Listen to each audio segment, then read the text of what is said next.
Famille, justice, enfance. Bonjour et bienvenue sur Famille, Justice, Enfance pour ce premier direct de l'année 2025. Je vous souhaite tous une excellente année. Surtout, soyez sages, ne faites pas de bêtises. Vous verrez, tout se passera autant que faire se peut. Aujourd'hui, le direct de ce soir est avec Séverine Dumini du collectif des parents vigilants.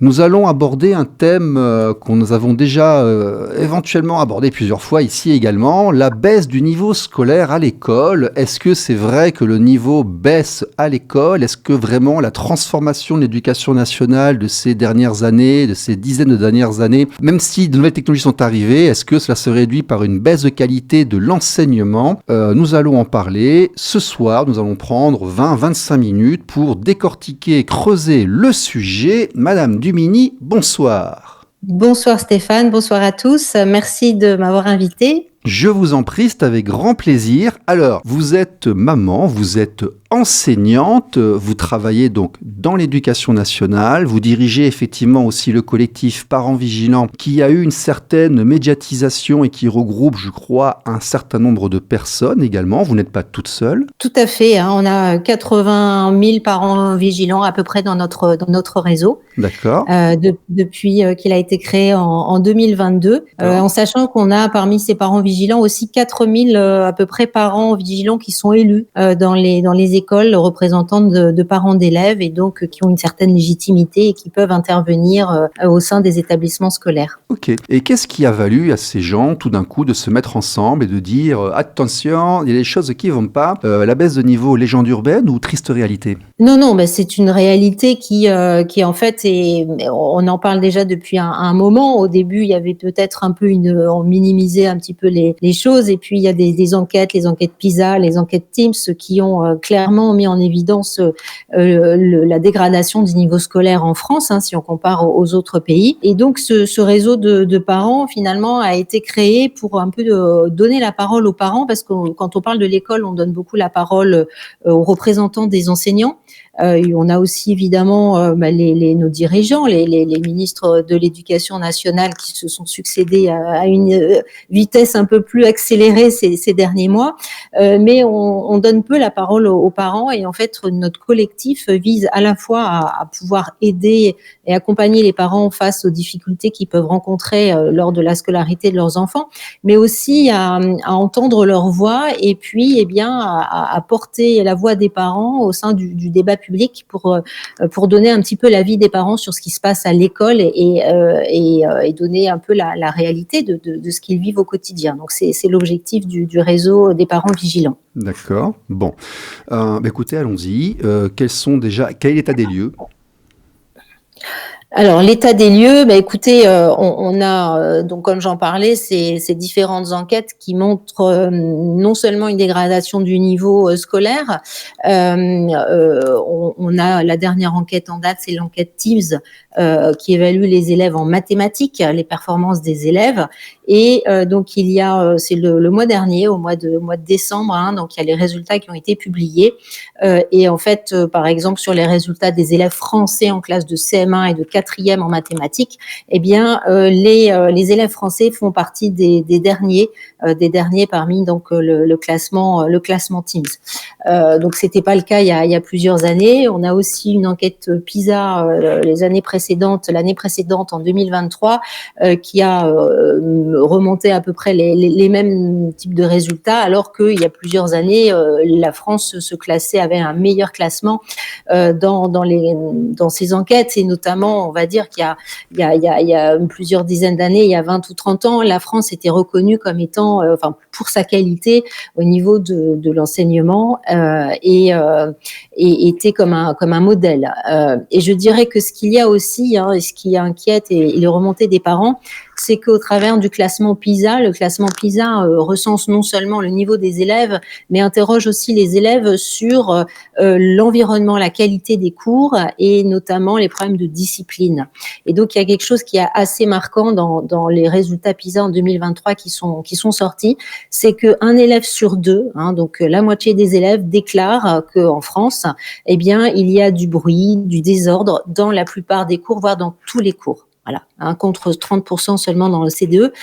Donc non seulement il y a une dégradation du niveau, mais il y a aussi une dégradation dans l'environnement scolaire, dans la qualité, finalement, et aussi on a des remontées de cas de violence aussi, bien sûr, il y a les problèmes de harcèlement. Donc il y a une dégradation sur beaucoup de points de l'enseignement en France. Donc nous avons aussi des remontées de parents, c'est-à-dire individuellement, nous avons depuis la création du réseau des parents vigilants, soit depuis près de 2 ans et demi, nous avons reçu des milliers de témoignages de parents de toute la France, que ce soit des parents d'enfants scolarisés en école primaire, en collège, en lycée, voire même parfois des élèves eux-mêmes qui témoignent, des lycéens ou des élèves post-bac, qui nous remontent de différents problèmes, soit en ce qui concerne les enseignements qu'ils reçoivent.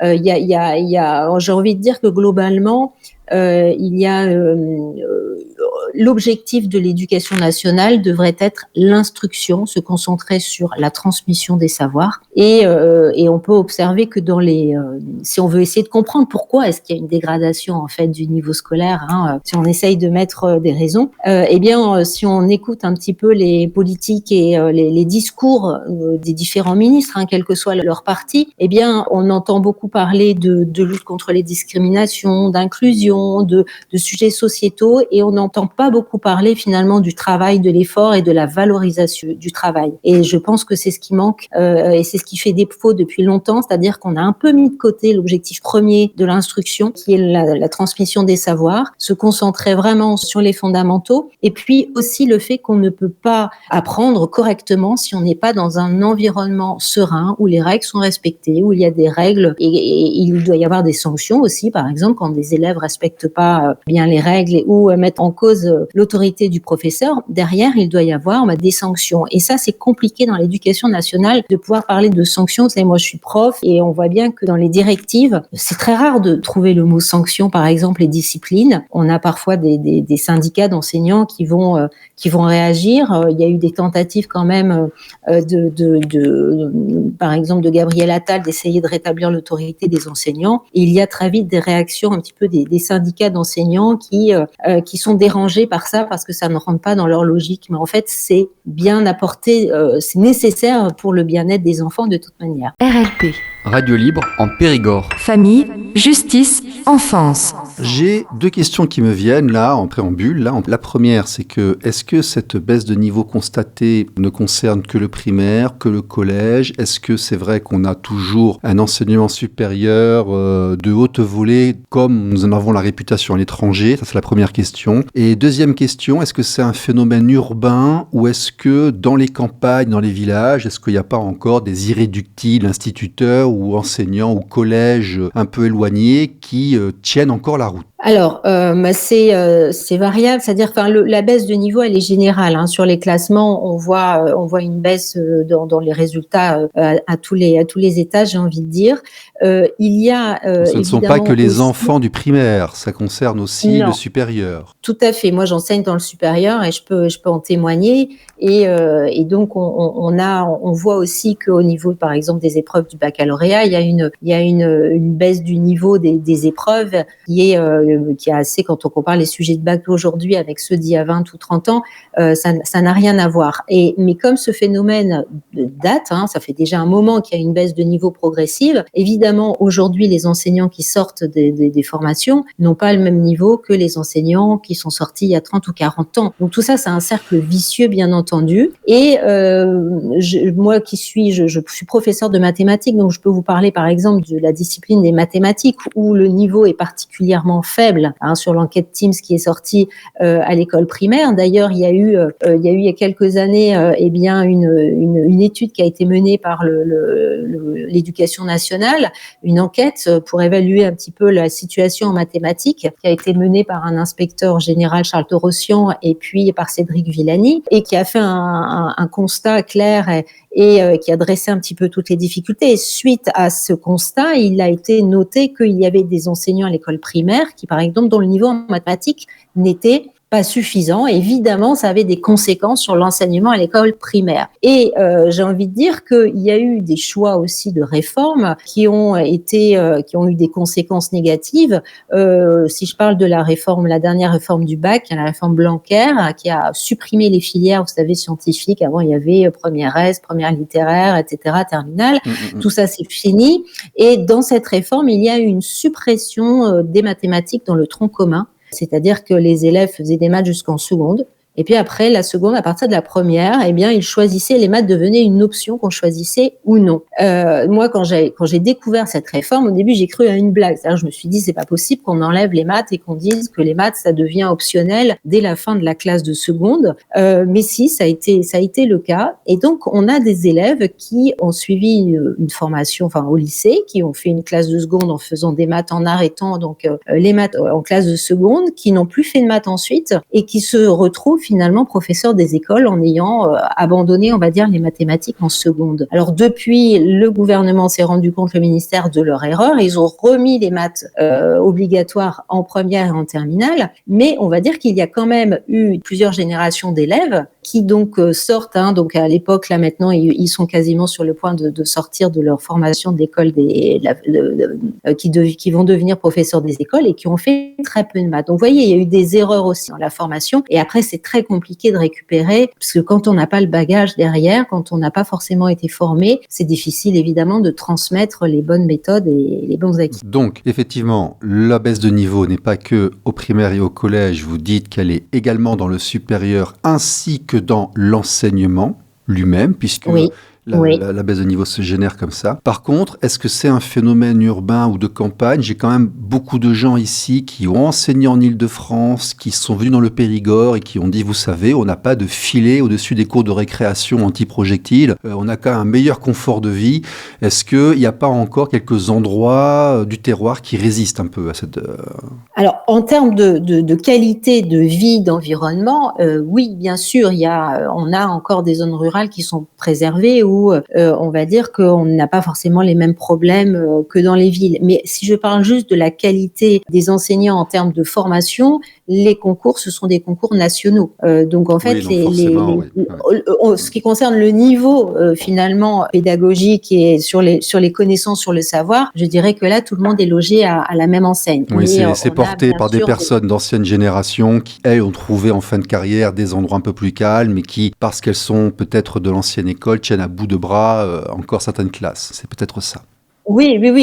On va dire qu'il y a effectivement quand même une différence justement entre les générations. Moi, j'en suis convaincue, et que les difficultés des jeunes enseignants, sont pas forcément les mêmes que ceux qui ont déjà une certaine bouteille et qui ont un bagage, qui ont eu la chance finalement d'avoir une formation plus solide. Mais j'ai envie de dire que ça n'est pas, il faut pas baisser les bras. C'est-à-dire que moi, je suis très motivée, très déterminée dans mon action au sein des parents vigilants. Moi, l'école, c'est un peu toute ma vie. J'ai choisi d'être enseignante. J'adore mon métier et j'ai envie que l'école aille mieux. Et je suis convaincue que c'est possible avec la volonté, que ça peut prendre un certain temps parce qu'évidemment, on va pas en quelques jours renverser la vapeur, j'ai envie de dire, mais justement, il faut prendre des bonnes décisions pour l'école et pour que l'école aille mieux. RLP.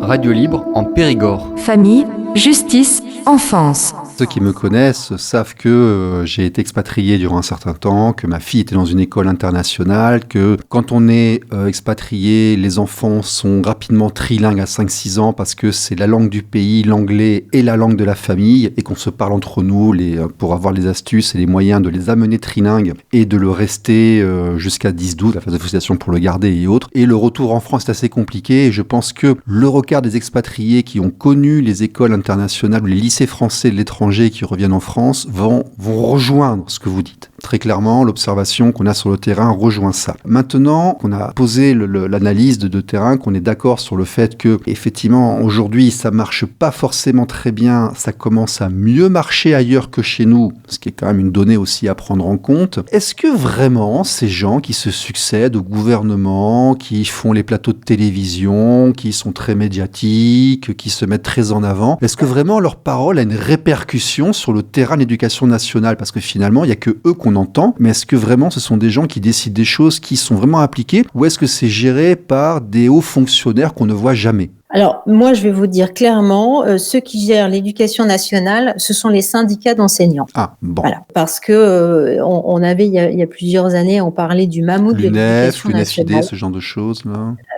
Oui, enfin, on va dire qu'on a le SNES, on a différents syndicats, mais beaucoup de syndicats, les syndicats majoritaires en tout cas, qui chaque syndicat a quand même une orientation politique, hein, c'est très clair. Et de par, on va dire, l'histoire de l'éducation nationale, on trouve beaucoup de syndicats qui sont à gauche plutôt politiquement et qui sont pour eux, dans leur logiciel, tout ce qui se réfère à, par exemple, l'ordre, la discipline, c'est compliqué pour eux de parler et d'utiliser ces termes-là.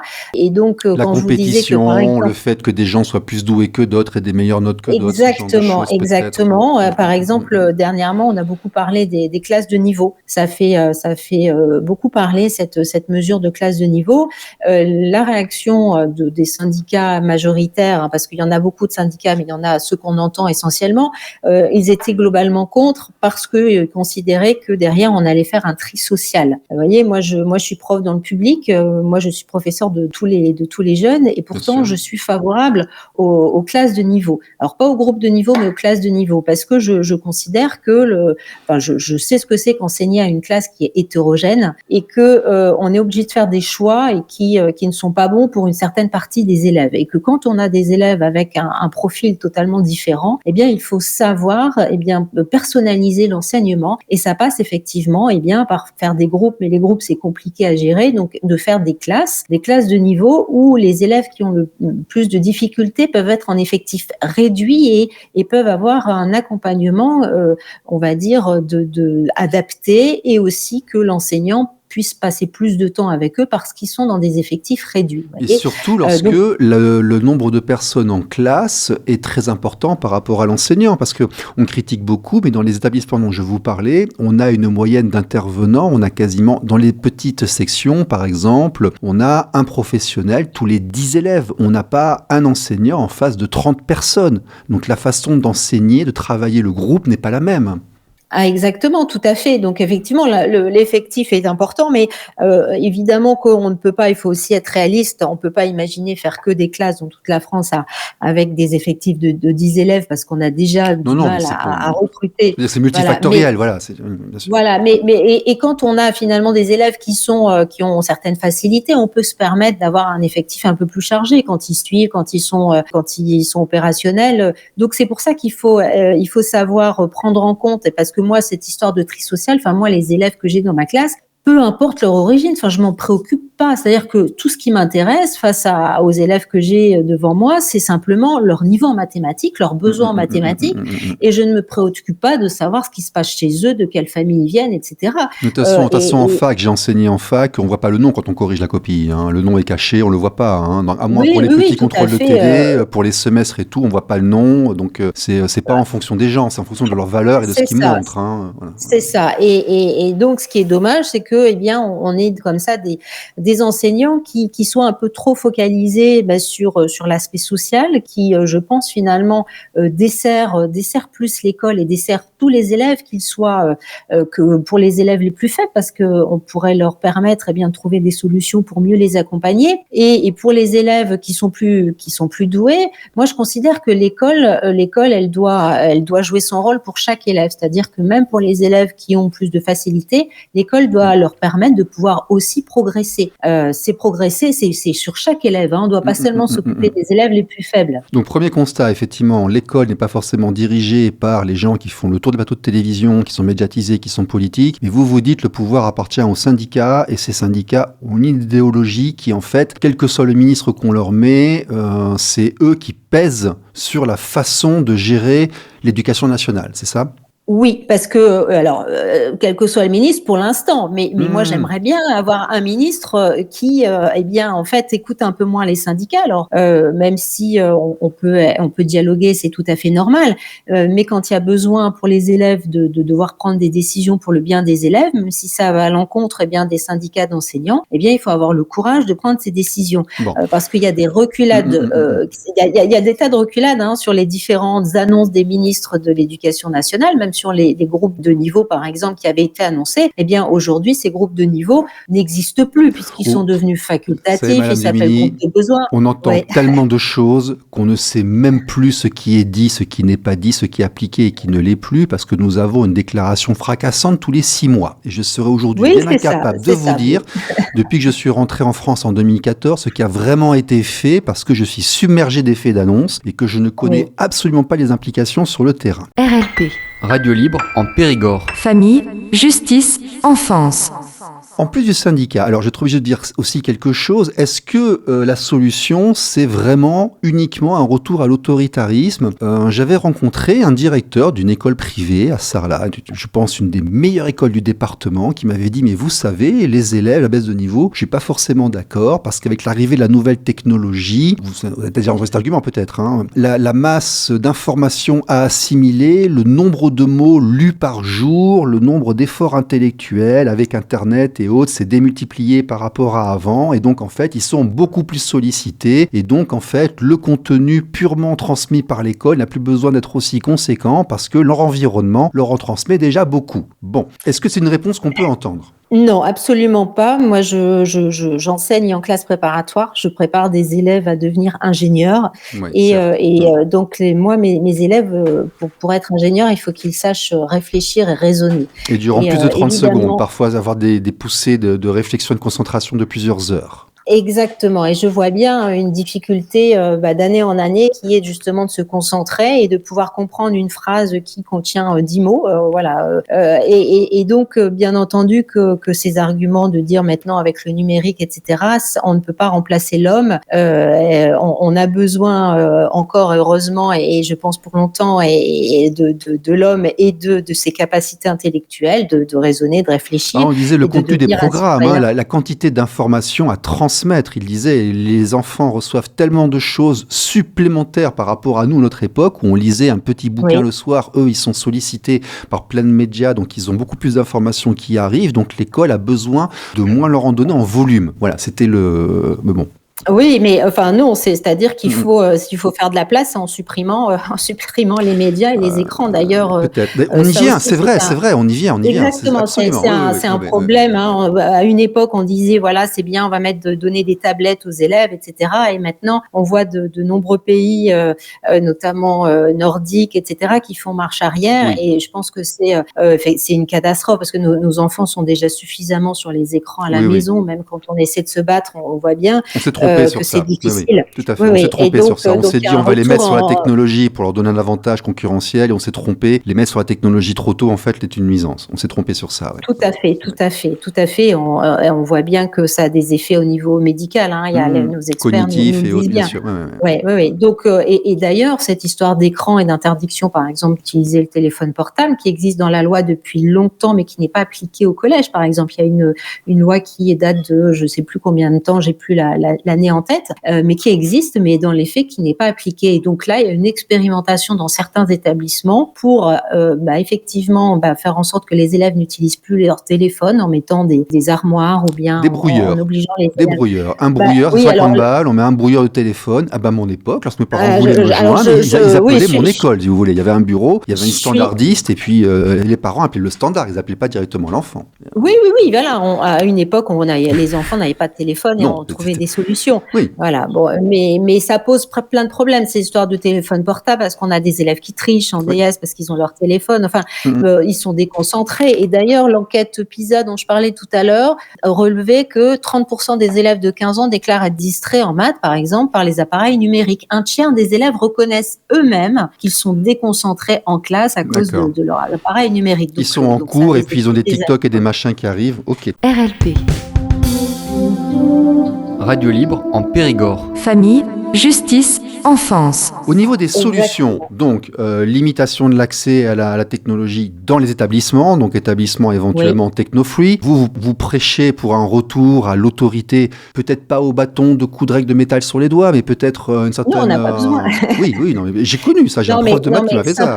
Simplement, parce que si vous voulez, il y a quand même, tout à l'heure, je disais, 50, la moitié des élèves qui se plaignent de bruit en classe. C'est pas normal. Donc de l'ordre, effectivement, un petit peu. De l'ordre. Un environnement d'éducation, un environnement d'enseignement. Exactement, qui permettent de pouvoir suivre correctement les cours. Ouais. Ok. Et au niveau de l'enseignement, c'était on retour au latin grec, certaines choses qui ont plus d'importance que d'autres.